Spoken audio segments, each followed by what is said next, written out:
Olá pessoal, tudo bem com vocês? Hoje estamos dando sequência ao Superação Enem Colégio NASP. Vocês podem perceber que aqui eu já estou deixando todos os conteúdos que caem na prova do Enem. É importante você saber como a matemática é uma área específica de 4 grandes blocos: ciências humanas, ciências da natureza, linguagens e códigos. Matemática é uma específica, então é importante você saber como ela funciona e como ela trabalha. Então aqui estão os conteúdos dos últimos 3 anos.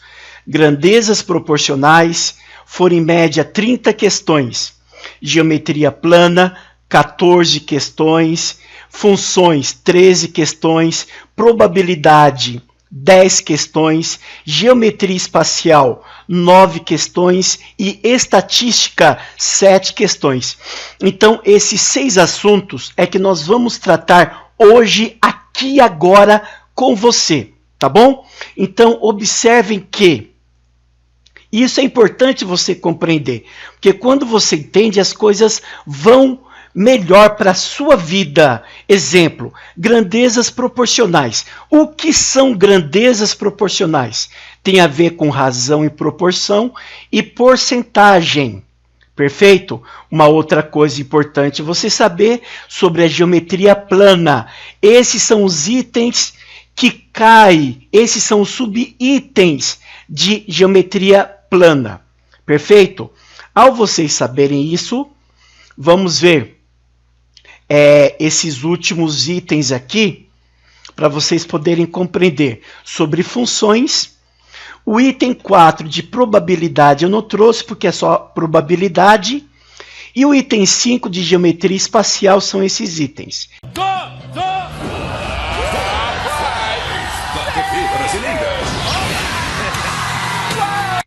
Isso mesmo, jovem promissor. Tudo bem com você? Vamos ver a partir desse momento o top 5, ou seja, os 5 assuntos mais trabalhados durante os últimos 3 anos do Enem. E o primeiro é sobre grandezas proporcionais. Das 30 questões que eu mostrei lá no começo, aqui os alunos mais erraram, ou seja, o menor índice de acerto foi de 14%, que foi essa questão que estou mostrando para vocês. Perfeito? Então, vamos analisar, porque eu tive a preocupação para trazer essa questão para você analisar junto comigo, para encontrarmos alternativas e eu te mostrar o melhor caminho. Vamos lá. Primeiro, o resultado de uma pesquisa eleitoral sobre a preferência dos eleitores em relação a 2 candidatos foi representado por meio do gráfico 1 e do gráfico 2. Apesar dos valores representados estarem corretos e a largura das colunas da mesma forma, muitos leitores criticaram o formato 2 do gráfico impresso no jornal, alegando que houve prejuízo visual para o candidato B. A diferença entre a razão da altura da coluna B pela coluna A nos gráficos 1 e 2 para uma pessoa leiga, vai olhar o gráfico 1 e vai ver candidato A 70%, candidato B 30%. Candidato A 70%, candidato B 30%. Não vai ver diferença nenhuma. E aí, vai ter uma alternativa, porque no Enem, das 5 alternativas, sempre tem uma que você vai poder pensar. Perfeito? Então, qual é o procedimento correto? É você traduzir o que o exercício está pedindo. Ele não está pedindo a diferença entre a razão. Vocês sabem que razão é uma divisão. Se é uma divisão, eu vou fazer o que o exercício está pedindo. Eu vou pegar a coluna B pela coluna A do gráfico 1 e 2. Coluna B, 1, 2, 3, tem 3 espaços. coluna A. 1, 2, 3, 4, 5, 6, 7 espaços. Diferença é a subtração. Vamos ver agora o gráfico 2. O B só tem um espaço. E o A, 1, 2, 3, 4, 5. 5 espaços. Então, o que o exercício está pedindo, isso que é importante nós irmos no foco. A diferença, fiz a diferença. A razão, fiz a razão. Do B sobre A. Acabou. Agora é a segurança para resolver o exercício. Perfeito? Entre o 7 e o 5, o mínimo é 35. 35 dividido por 7 é 5 vezes 3, é 15. 35 dividido para 5 é 7 vezes 1, é 7. Subtrai só a parte de cima, 15 menos 8, perdão, 15 menos 7 dá 8, sobre 35. Ou seja, encontramos a alternativa correta, simplesmente pela observação e pela interpretação do que está pedindo. Sucesso! Esta questão é sobre geometria plana. Das 14 questões dos últimos 3 anos de geometria plana, esta foi a de menor índice de acerto. Apenas 11% das pessoas do Brasil todo acertaram essa questão. Acompanhe comigo. Vamos lá. Um garçom precisa escolher uma bandeja de base retangular para servir 4 taças espumantes que precisam ser dispostas em uma única fileira, paralela ao lado maior da bandeja e com suas bases totalmente apoiadas na bandeja. A base e a borda superior das taças são círculos de raio 4 e raio 5. A bandeja a ser escolhida deverá ter área mínima de quantos centímetros quadrados? Perfeito? Acompanhe a resolução. Então, pessoal, vamos resolver este exercício que é muito importante.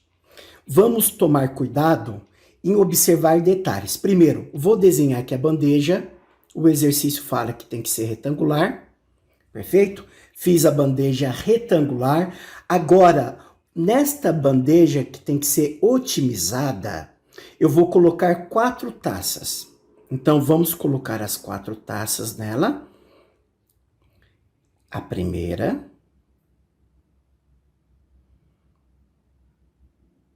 A segunda. A terceira. E a quarta.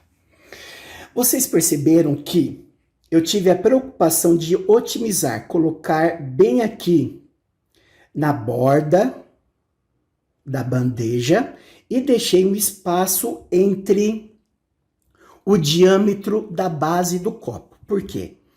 Essa parte de azul aqui, ela tem 4 centímetros. Opa, deixa só apagar essa parte aqui.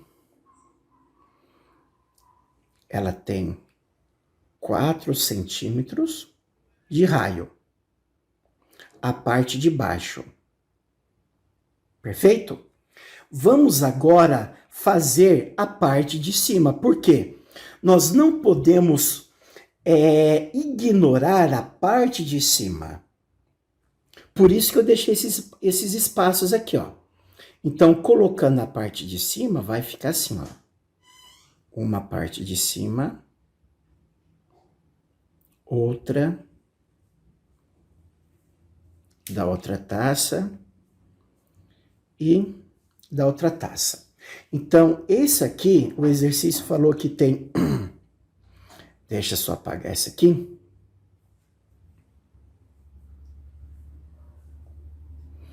O exercício falou que aqui tem 5 centímetros de raio, a parte de cima.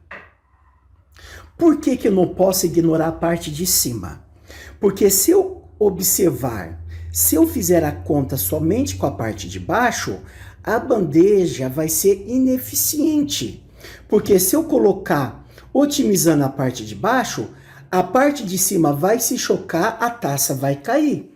Então, o que eu faço? Eu otimizo dos extremos e entre as taças eu otimizo, porém observando o diâmetro de cima. Então, pela conta, olhe como ficou. Aqui eu vou ter 1 centímetro, 1 e 1. Porém, já na parte de baixo, aqui eu vou ter 8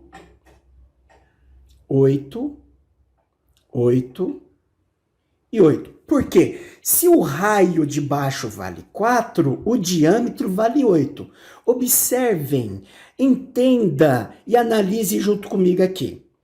Eu vou precisar então de uma bandeja de quanto? Olha só.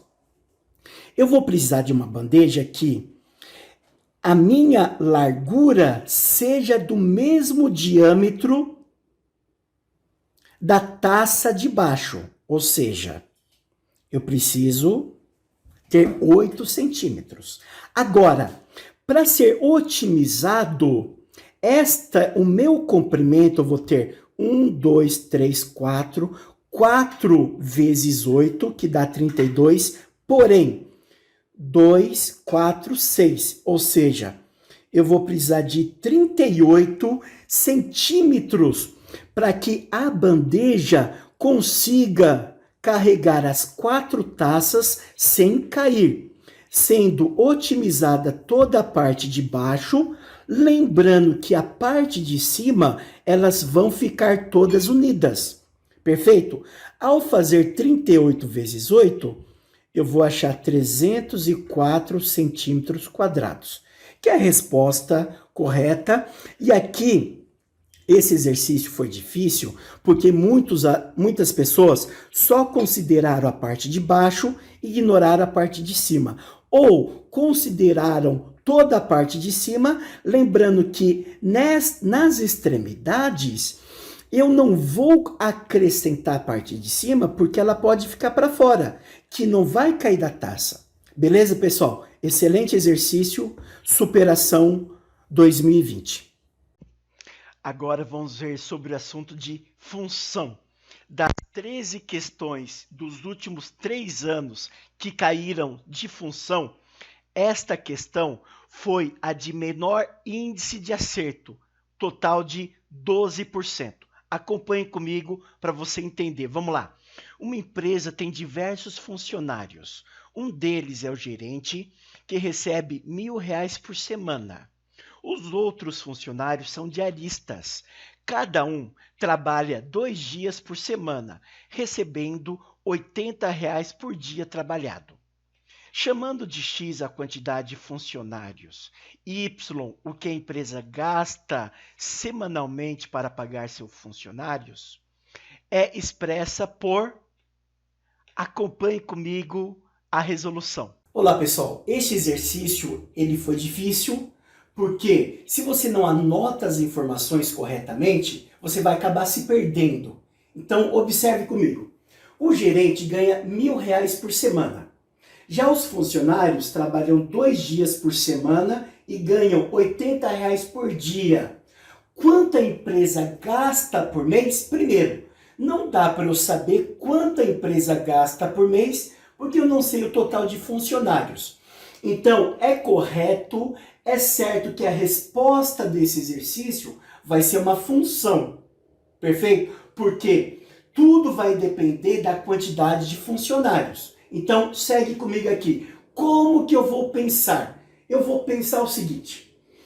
X funcionários trabalham 2 dias e ganham R$ 80 por dia. Então, pense comigo. 2 dias por semana, vezes R$ 80 por dia, vezes o número de funcionários. X menos 1. Por que X menos 1? É o número de funcionários menos o gerente. Perfeito? Agora eu vou somar R$ 1.000, que é o salário do gerente. Isso aqui é a resposta do meu exercício. É quanto a empresa gasta. Acabou. Se você resolver isso, você tem a resposta desse exercício. Vamos entender novamente? 2 dias, cada dia pagando R$ 80. Então, é 2 vezes 80. Vezes o número de funcionários. É o número de funcionários que vale X menos um gerente, mais o salário do gerente. Acabou. Vamos resolver isso aqui? 2 vezes 80 deu 160. Vezes X menos 1, mais 1.000. Faço a distributiva, 160x menos 160 mais 1.000. Então, o valor aqui, 1.000 menos 160, vai ficar 160x mais 840. Este é o quarto assunto mais importante do Enem, que fala sobre probabilidade. Das 10 questões dos últimos 3 anos, esta foi a de menor índice de acerto, de 13%. Acompanhe a leitura comigo. Em um determinado ano, os computadores da Receita Federal identificaram como inconsistente 20% das declarações de imposto de renda que lhe foram encaminhadas. Uma declaração é classificada como inconsistente quando apresenta algum tipo de erro ou conflito nas informações prestadas. Essas declarações, consideradas inconsistentes, foram analisadas pelos auditores, que constataram que 25% delas eram fraudulentas. Constatou-se ainda que, dentre das declarações que não apresentaram inconsistência, 6,25% eram fraudulentas. Qual é a probabilidade, neste ano, a declaração de um contribuinte ser considerada inconsistente, dado que era fraudulenta? Acompanhe comigo a resolução. Portanto, 20% são inconsistentes de acordo com o enunciado. Logo, a gente subentende que 80% são consistentes. Perfeito? Seguindo a leitura do exercício. Desses 20% que são inconsistentes, o exercício fala que 25% são declarações fraudulentas. Logo, a gente subentende que os 6,25% que são fraudulentas são das 80% das declarações que são consistentes. É um jogo de palavras que aqui no Superação você consegue compreender. Vamos seguir. Agora a pergunta é: qual a probabilidade de eu encontrar uma declaração de um contribuinte ser inconsistente, dado que era fraudulenta? Ou seja, se você montar um esquema simples, você vai relembrar que probabilidade é o que eu quero sobre o total. Ou seja, é o que está sendo pedido sobre a amostra, sobre o espaço amostral. Portanto, o que o exercício está pedindo? Declaração inconsistente e fraudulenta.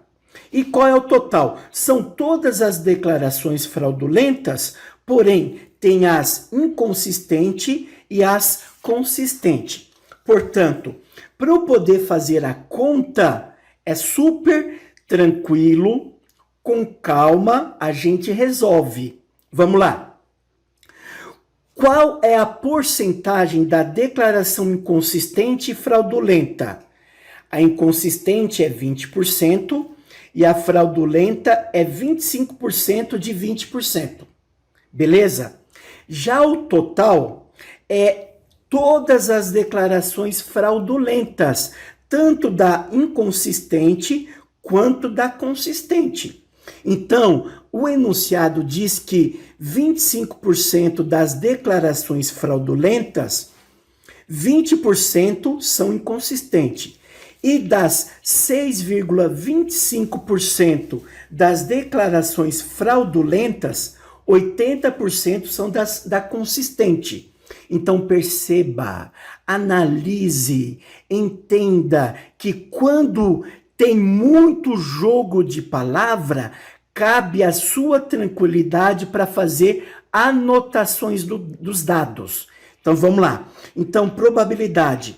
Não se calcula porcentagem. Não se calcula probabilidade com a porcentagem. Então vamos passar a porcentagem para número decimal. Então ficou 0,2, que é 20%, 0,25, que é 25%, 80% é 0,8 e 6,25 é 0,0625. Ao multiplicar esses dois números, deu 0,05. Então, aqui é a mesma quantidade. 0,8 vezes 0,0625 deu este número. Então, perceba que o Enem não vai te trazer valores exorbitantes. Basta uma continha básica, que ao você somar vai perceber que este é o dobro deste. Portanto, o resultado é meio. Perfeito, pessoal? É isso aí. Então vamos lá, pessoal. Este é o quinto e último assunto, que é geometria espacial. Dos últimos 3 anos, o menor número de acerto foi esta questão, de 16% do Brasil todo. Acompanhe comigo. Uma construtora pretende conectar um reservatório central em formato de cilindro. Com raio igual a 2, ele diz que o raio vale 2 e a altura valendo 3,3. E 4 reservatórios, os quais possuem raio e altura interna medindo 1,5. Então, tanto o raio quanto a altura valem 1,5. As ligações entre o reservatório central e os auxiliares são feitos por canos cilíndricos de 0,10 metros de diâmetro, ou seja, o raio é 0,05, com 20 metros de comprimento, ou seja, comprimento é como se fosse altura. Beleza. Continuando, na conexão entre esses canos com o reservatório central, há um registro que libera ou interrompe o fluxo de água. No momento em que o reservatório central está cheio e os auxiliares estão vazios, abre-se os 4 registros, que após algum tempo, as alturas das colunas de água se igualam. A medida em metros das alturas das colunas de água no reservatório após cessar o fluxo de água é de quanto? Vocês já tiveram aula com o excelente doutor de física, Leandro, onde explicou sobre vasos comunicantes. Agora, vamos resolver isso em matemática que o exercício está pedindo, beleza? Temos aqui a situação antes, que tem que ser igual, porque a água não vai se perder do depois.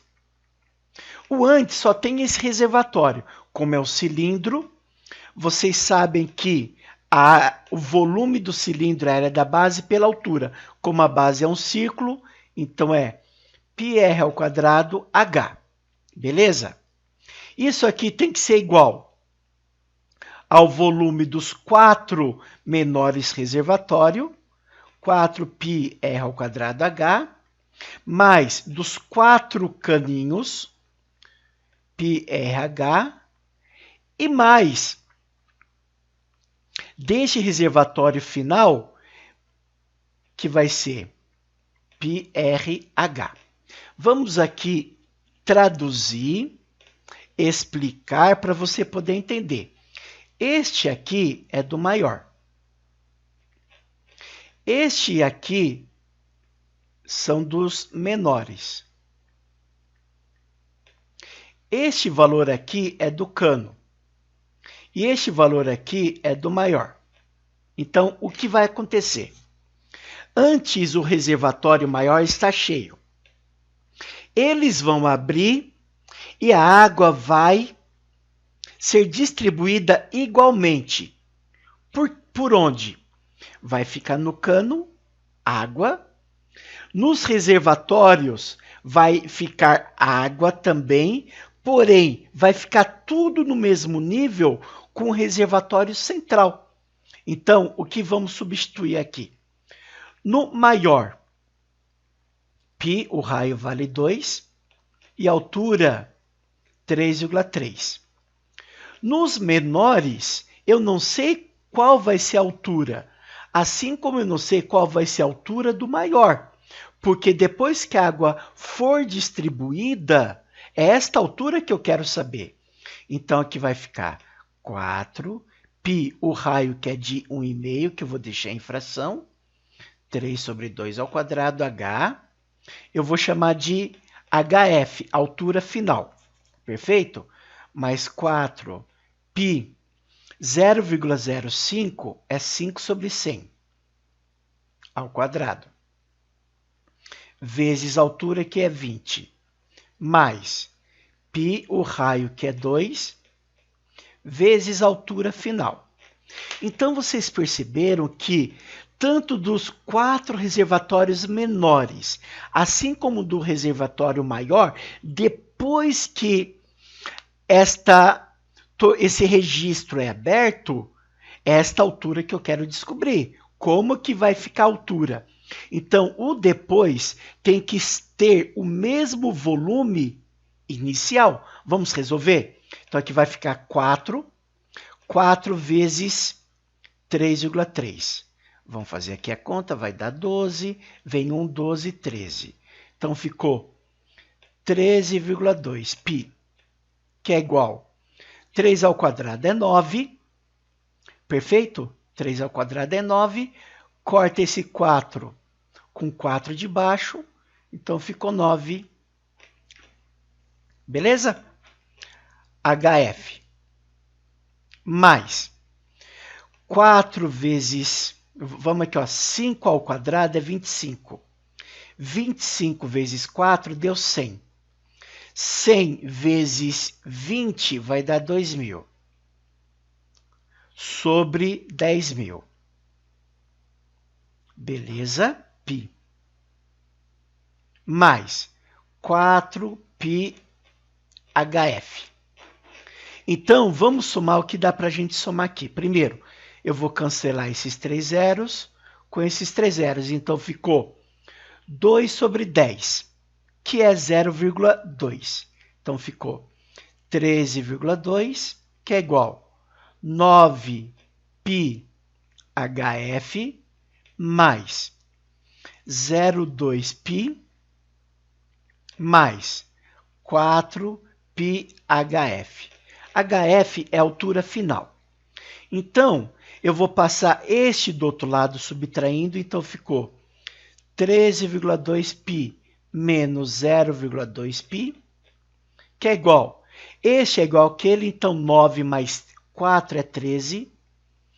13π HF. Subtraindo esses dois, ficou 13π, que é igual a 13π HF. Como é uma multiplicação, dá para eu passar dividindo. Então, minha altura final ficou 13π dividido por 13π, que obviamente deu 1. Terminamos aqui o nosso... Rapaz! Da TV brasileira!